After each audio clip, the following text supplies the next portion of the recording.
Dans le royaume, le roi décida d'organiser un défilé spécial pour amuser les habitants. Mais ce n'était pas un défilé sérieux avec des soldats, non.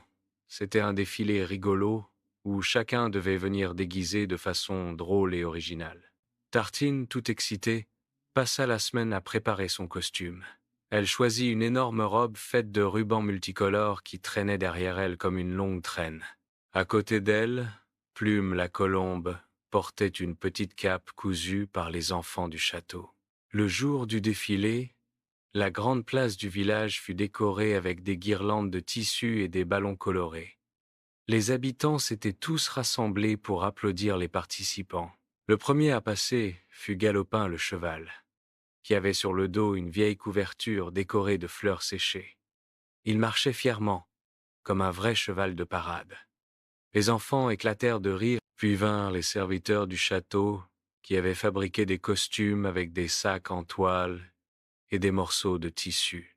Chacun essayait de marcher comme s'il était un roi ou une reine, ce qui fit rire toute la foule. Quand ce fut le tour de Tartine, tout le monde applaudit très fort.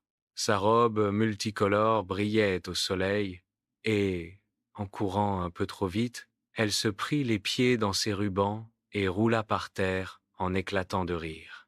Plume, qui volait juste au-dessus, cria « Tartine, c'est un défilé, pas une course. » Les habitants rirent de bon cœur. Même le roi, d'habitude si sérieux, ne put s'empêcher de sourire largement en voyant sa fille se relever pleine de rubans et de poussière. Pour finir, tous les enfants du village défilèrent ensemble, certains portant des masques en carton, d'autres des chapeaux faits avec des feuilles séchées. C'était simple, drôle et très joyeux.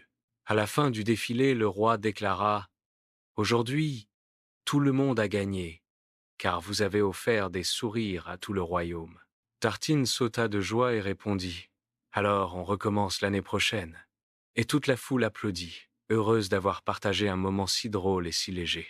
Morale de l'épisode: on n'a pas besoin de richesse pour s'amuser.